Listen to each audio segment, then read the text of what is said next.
Buenos días. Voy a tratar de hablarles sobre la evolución de la tecnología en estos últimos 50 años, de su estado actual, de su futuro difícilmente predecible. Empezaré contándoles una curiosa anécdota. Seguiré con un pequeño vicio que ilustra muy bien la evolución de la filosofía industrial de estos últimos años. Les describiré de una forma muy resumida y conceptual cómo ha sido, a mi modo de ver, la evolución tecnológica de la industria navarra y cómo la tecnología ha influido. ¿Sí? ¿Sí? ¿No? Sí. Y cómo la tecnología ha influido y lo va a seguir haciendo y mucho, para bien o para mal, en nuestro futuro. Finalmente, les llenaré de optimismo explicándoles cómo sus nietos vivirán en un mundo que será mucho más justo y más bonito, o simplemente no será. Ahí va la anécdota. Yo pensaba que le iba a contar Joaquín Gortari con mucha más autoridad que yo, pero la voy a contar porque creo que también algo la ha reflejado hoy en el periódico, pero además es un reconocimiento social a una persona que se lo merece. Miguel Javier Urmeneta fue un gran líder navarro y una gran persona que tuve la suerte de conocer desde niño. Era diputado foral cuando Eduardo Ruiz de Huidobro, ingeniero y aristócrata, fue encargado de buscar un emplazamiento para instalar una factoría de coches en España. Navarra lo tenía muy complicado ante las preferencias estatales de Burgos o de Valladolid. En una comida a la que entre otros asistieron el señor Huidobro y el señor Urmeneta, el marqués comentó que un hermano suyo, muy querido, fue gravemente herido combatiendo en la Segunda Guerra Mundial en Rusia.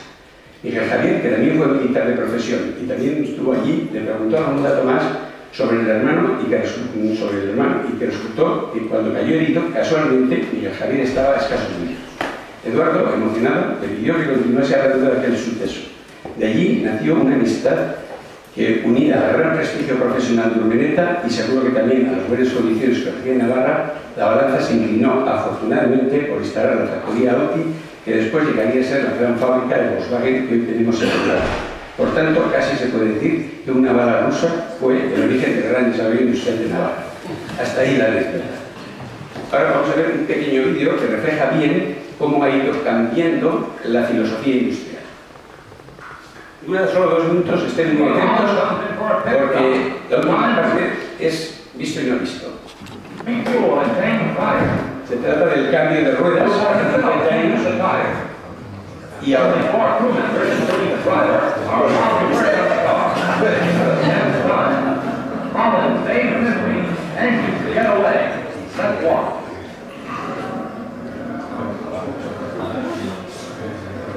Como verán, esto va a durar 1 minuto y medio y luego el cambio va a durar 4 segundos. O sea que estén atentos porque es espectacular.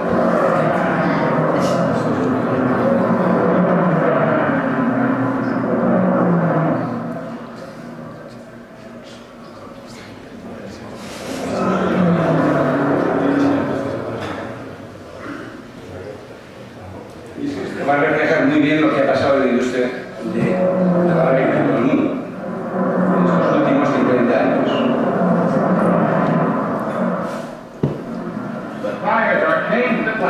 Han cambiado solo 2 ruedas. Ya saben, ha tardado 1 minuto y medio casi. Y ahora estén atentos porque es visto y no visto. 50 años después.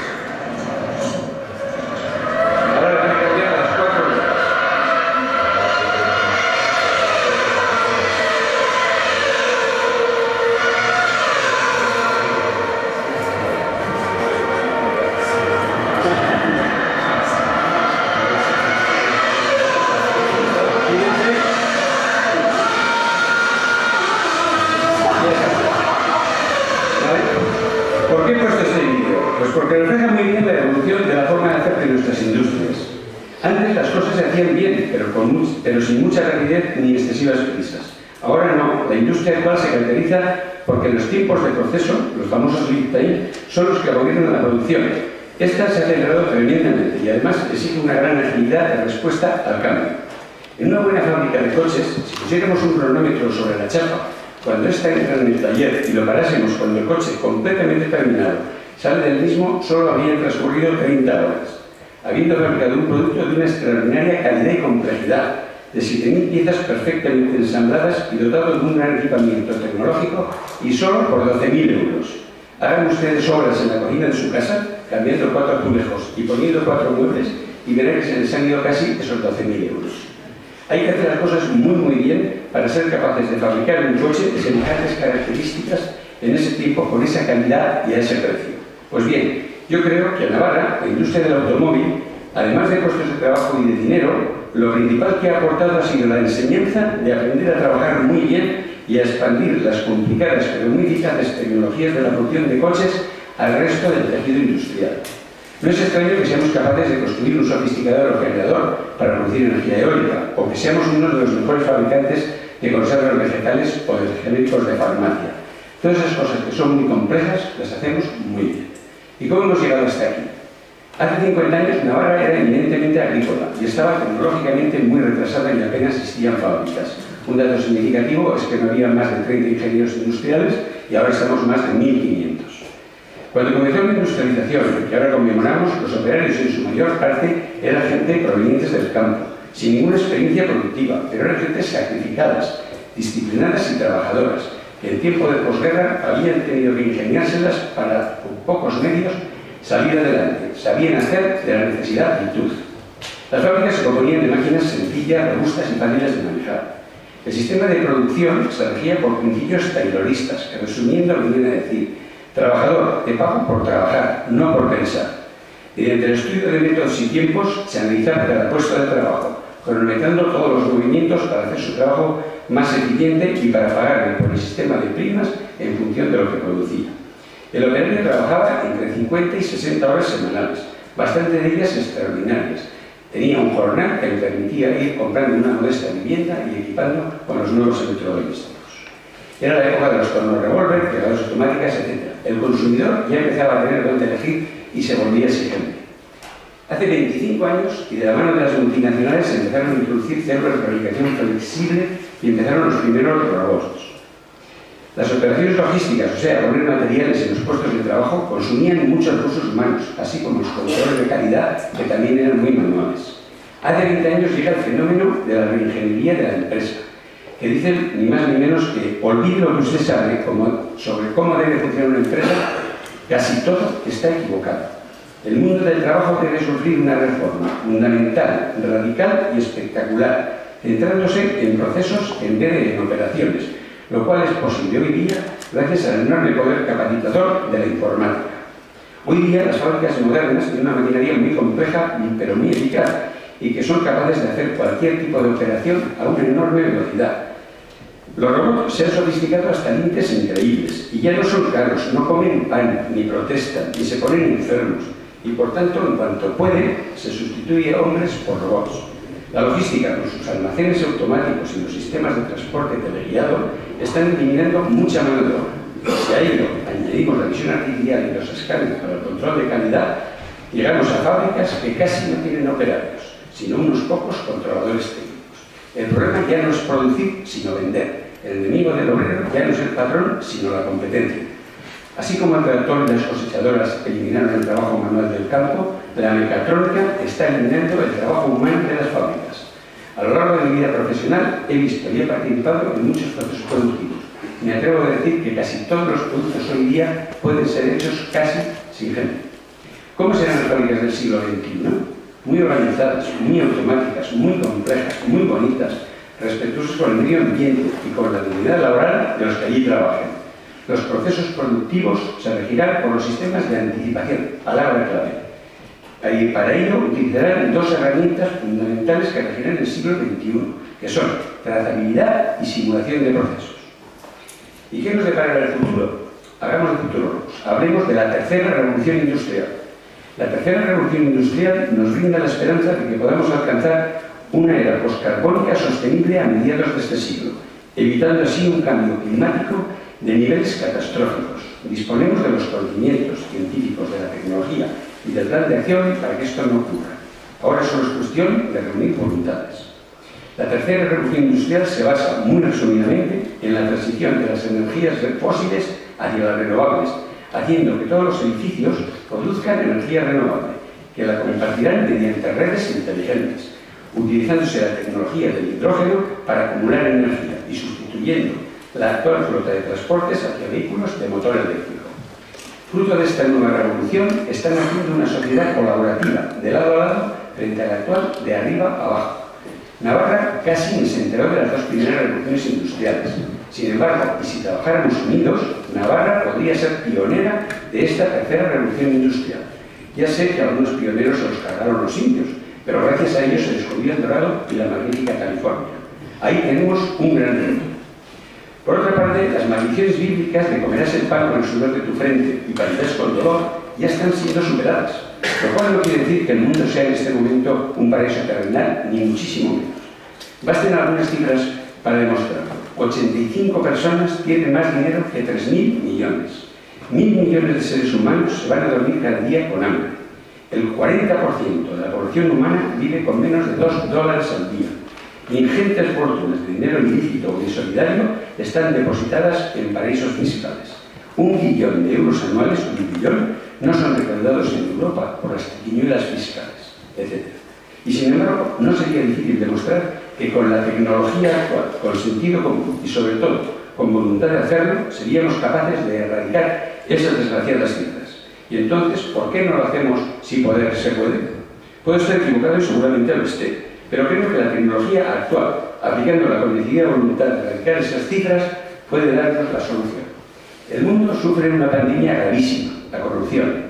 Está universalmente extendida y en los países más pobres y menos desarrollados aún es más profunda y dañina. Y lo peor de todo es que nadie encuentra una vacuna realmente eficaz. Todo el mundo hablamos de que con la formación se eliminaría. Permítanme que lo ponga en duda. ¿Acaso la mayor parte de los protagonistas de los muchos casos de corrupción que estamos conociendo no han tenido formación? Evidentemente hay que potenciar una buena y estricta formación social. Pero mientras tanto, ¿cómo puede ayudarnos la tecnología a erradicar esa auténtica lacra de la que desgraciadamente casi todos, de una forma muy leve o muy grave, estamos contagiados? Les voy a dar una nota del título.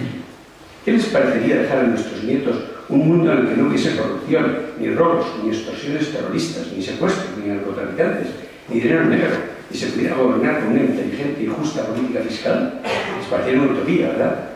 Pues yo pienso que aunque hoy lo es, la solución está en nuestras manos y es fácil de aplicar. Y hasta ahora el mundo no lo ha podido hacer, porque no tenía la tecnología adecuada. Pero ahora ya la tenemos, quizá gracias al discurso que Kennedy pronunció el 12 de septiembre de 1962, en el que describió sus metas y el esfuerzo que tendría que realizar la nación americana en la carrera espacial. Para mí, es uno de los discursos más importantes que se han pronunciado. Kennedy lideró y unió al pueblo americano hacia un objetivo enormemente ambicioso y osado. Lo importante no fue haber ganado la carrera espacial, ni siquiera el hecho de haber puesto un nombre en la luna. Lo importante fue que para lograrlo hubo que desarrollar tecnologías hasta entonces impensables y que han supuesto para la humanidad un salto tecnológico como nunca antes se había dado, inventando máquinas que todo ven, todo lo saben y que pueden hacer complejísimos cálculos antes reservados exclusivamente a la mente humana. Para lo bueno y para lo malo, la tecnología no tiene conciencia. Utilicémosla para el bien y no para el mal. Solo falta que queramos aplicarla. Pienso que nos puede interesar a la inmensa mayoría que se aplique, aunque haya una poderosa minoría que se oponga con todas sus fuerzas, que son muchas. Estas fuerzas tienen hoy el poder, pero el resto somos muchos más y tenemos la razón. No es cuestión de política, no es cuestión de ideologías. Creo que es simplemente cuestión de sentido común. Les voy a proponer una solución hoy probablemente utópica, y no pretendo que la compartan, pero se la voy a dar. Primero, la sustitución total del dinero físico por el dinero electrónico. Aprovecho para decirles que en Suecia el 98% de las transacciones económicas son ya de carácter electrónico. En Estados Unidos el 95% y en Europa el 93%.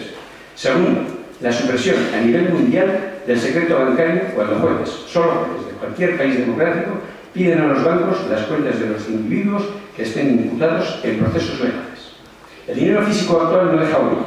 Las medidas de regulación que los partidos políticos nos están vendiendo, tales como declarar los patrimonios de los cargos públicos, no son eficaces. ¿O es que no saben que los maletines existen, son abultados, no forman parte del patrimonio declarado y tienen alas para volar directamente a paraísos fiscales? Ahora bien, si no existiera el dinero físico, sino solo el electrónico, este dejaría rastro. Y si alguien quisiera comprar la voluntad de un político, el dinero lo tendría que ingresar en una cuenta corriente. Con lo cual, cualquier investigación posterior inmediatamente lo detectaría. Si alguien pidiera un rescate por un secuestro, ese rescate no podría ir en un maletín, sino que habría que ingresar en una cuenta bancaria y, por tanto, inmediatamente identificarlo. Y el dinero negro, pues tampoco existía, porque yo no podría darle el dinero del arreglo de la chapuza a su autor, sino que tendría que ingresárselo en una cuenta corriente, perfectamente inspeccionada. Pero si quiero pagar las castañas al castañero, la tecnología NFT permite pagar directamente de móvil a móvil. Y hoy día todos tenemos móvil, y no solo en los países desarrollados, sino hasta en el África más profunda o en la India más pobre, como he podido constatar. Esto hace 20 años era totalmente impensable e irrealizable, pero hoy ya no lo es, simplemente es cuestión de voluntad. Tecnológicamente no es ninguna utopía, sino una realidad. Socialmente reconozco que es una utopía, pero porque queremos que lo sea. La humanidad no puede sobrevivir de la forma que conocemos, aumentando cada vez más la brecha creciente entre ricos y pobres. Nuestros problemas los ha creado el hombre y, por consiguiente, el hombre los puede y debe resolver. La soberanía política no es más que una burla sin las medidas para superar la pobreza, el analfabetismo, las enfermedades y la corrupción. El mundo es muy distinto ahora, porque el hombre tiene en sus manos poder para abolir toda forma de pobreza y poder para suprimir toda forma de vida humana. Ya sé que muchas personas en un principio se oponen a esta solución. Considerarán que es una pérdida de libertad. No tengo ahora tiempo de explicarles más que dos cosas. Primero, sería fácil implantar sistemas tipo PayPal o similar que puedan garantizar que no se sepa quién lo gasta, pero sí que se sepa quién lo ingresa. Y eso resuelve el problema de la falta de libertad de gasto y evita el fraude fiscal y el dinero ilícito. Si tanto se aprecia esa libertad, sepan que en cualquier momento Hacienda les puede desnudar totalmente a nivel financiero, analizando todo lo que se ingresa.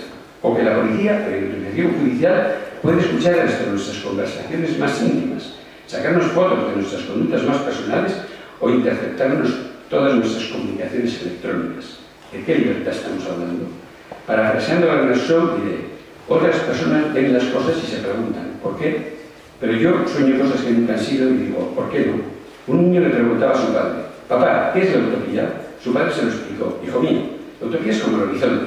Cuando tú das un paso para acercarte, ves que sigue allí. Das otro paso y sigue estando allí. Entonces, papá, ¿para qué sirve la utopía? Pues para eso, para dar pasos y avanzar. Ojalá que la tecnología sirva para avanzar hacia bien común. Gracias.